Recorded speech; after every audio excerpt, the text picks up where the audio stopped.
আজকে বানিয়েছিলাম মুরগির মাংস দিয়ে বিরিয়ানি। আসসালামু আলাইকুম, কেমন আছেন সবাই? আশা করছি সবাই ভালো আছেন। আল্লাহর রহমতে আমরাও ভালো আছি। তো আজকে এখানে বানিয়েছিলাম মুরগির মাংস দিয়ে বিরিয়ানি। আমার বাসার সবাই আবার মুরগির মাংসের বিরিয়ানিটা একটু বেশি পছন্দ করে, সেই জন্য মুরগির মাংস দিয়েই করেছিলাম। আমি এখানে প্রথমে কড়াইতে তেল দিয়ে তার মধ্যে আগে যে গরম মশলাগুলো আছে ওগুলোকে আগে দিয়েছিলাম। তারপর ওগুলো একটু ভাজা ভাজা করে নিয়ে দিয়েছিলাম পেঁয়াজ আর মরিচ। পেঁয়াজ মরিচগুলোকে ভাজা ভাজা করে আদা রসুন দিয়ে আদা রসুনটাকে ভালো করে ভেজে নিয়েছিলাম, যাতে আদা রসুনের কাঁচা গন্ধ না থাকে। আদা রসুনের গন্ধ থাকলে কিন্তু বিরিয়ানিটা খেতে ভালো লাগবে না।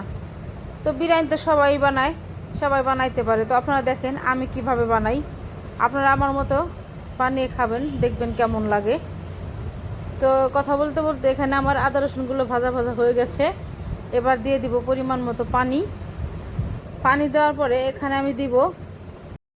এখানে প্রথমে দিয়েছিলাম ধনে গুঁড়ো আর শুকনা মরিচ আর জিরার গুঁড়ি। যেহেতু বিরিয়ানি সেহেতু এখানে কোনো হলুদ ব্যবহার করব না, তাই আমি হলুদটাকে বাদ দিয়েছি। আর সাথে দিয়েছিলাম বাদাম, কিশমিশ, পোস্তদানা আর গোলমরিচ। একসঙ্গে আমি এগুলোকে পাটায় ভালো করে একদম মিহি করে বেটে নিয়েছিলাম। এগুলো বাটা যদি মিহি না হয় তাহলে কিন্তু খাবার সময় দাঁতে লাগবে এবং সেটা খেতে ভালো লাগবে না। দিয়েছিলাম সামান্য বিরিয়ানি মশলা। এটা কিন্তু প্যাকেট যে মশলাটা বাজারে কিনতে পাওয়া যায়, আমি সেটাই ব্যবহার করেছিলাম এখানে। আপনারা চাইলে যদি কেউ ঘরে বানানো মশলা ব্যবহার করতে চান তাহলে সেটাও করতে পারেন, কিন্তু আমি কেনা মশলাটাই ব্যবহার করেছিলাম। আর দিয়েছিলাম টক দই, যেটা ছাড়া মনে করেন যে বিরিয়ানি একদম অসম্পূর্ণ থাকে। বিরিয়ানির আসল স্বাদই পাওয়া যায় না টক দই না দিলে। সেজন্য আমি এখানে পরিমাণ মতো টক দই ব্যবহার করেছিলাম। টক দই দিয়ে আমি মশলাগুলোকে সামান্য কষিয়ে নেব, যাতে টক দইয়ের মধ্যে টক টক ভাব থাকে সেটা চলে যায়। একটু কষানো হয়ে গেলে এর মধ্যে আমি দেব পুদিনা পাতা আর ধনিয়া পাতা। এই পুদিনা পাতা ধনিয়া পাতা দেওয়ার ফলে কিন্তু বিরিয়ানির স্বাদটা একেবারে সম্পূর্ণ অন্যরকম হয়, খেতে খুবই ভালো লাগে। আপনারা এভাবে বিরিয়ানিতে পুদিনা পাতা ধনিয়া পাতা দিবেন। এরপর দিয়েছিলাম কিছু বেরেস্তা। এই বেরেস্তাগুলো আমি আগে থেকেই ভেজে রেখেছিলাম।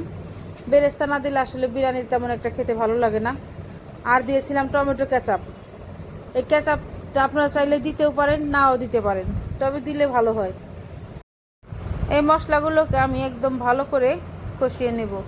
আর এখানে আমি যে মুরগির মাংসটা দিয়েছিলাম, সেই মুরগির মাংসটা কিন্তু আমি আগে থেকেই লবণ আর মরিচের গুঁড়ি দিয়ে ভালো করে ভেজে নিয়েছিলাম।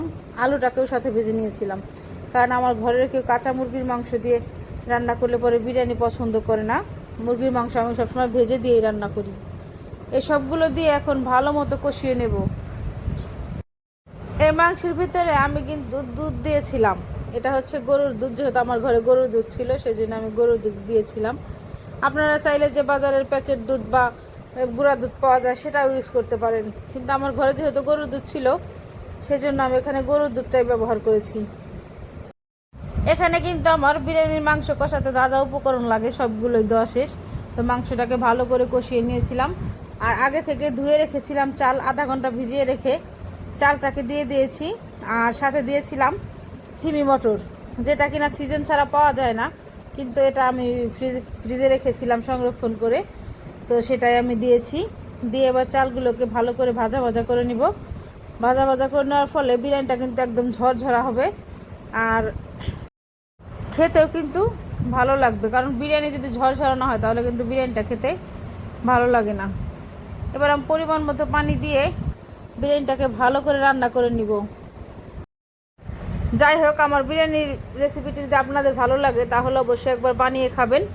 আর ফেসবুক থেকে আমার ভিডিওটি দেখে থাকলে একটি ফলো দিবেন। আর যদি ইউটিউব থেকে দেখেন তাহলে অবশ্যই লাইক, কমেন্ট এবং সাবস্ক্রাইব করে আমার পাশে থাকবেন। এখানে কিন্তু আমার বিরিয়ানির পানিটা একদম শুকিয়ে গেছে। এবার এর উপর দিয়ে আমি দিয়ে দেবো কিছু বিরিয়ানি মশলা।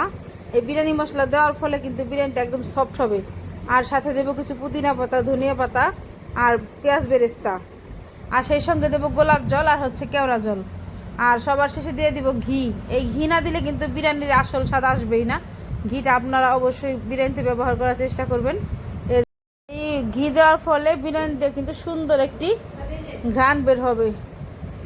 যাই হোক, আপনারা অবশ্যই আমার পাশে থাকবেন, আমাকে সাপোর্ট করবেন। আপনাদের সাপোর্ট না পেলে আমি কিছুই করতে পারবো না, তাই আপনাদের সাপোর্টটা আমার খুব দরকার। আমার ভিডিওটি ধৈর্য ধরে দেখার জন্য সবাইকে ধন্যবাদ। সবাই ভালো থাকবেন, সুস্থ থাকবেন, যার যার শরীরের যত্ন নেবেন। আসসালামু আলাইকুম, ভালো থাকবেন সবাই।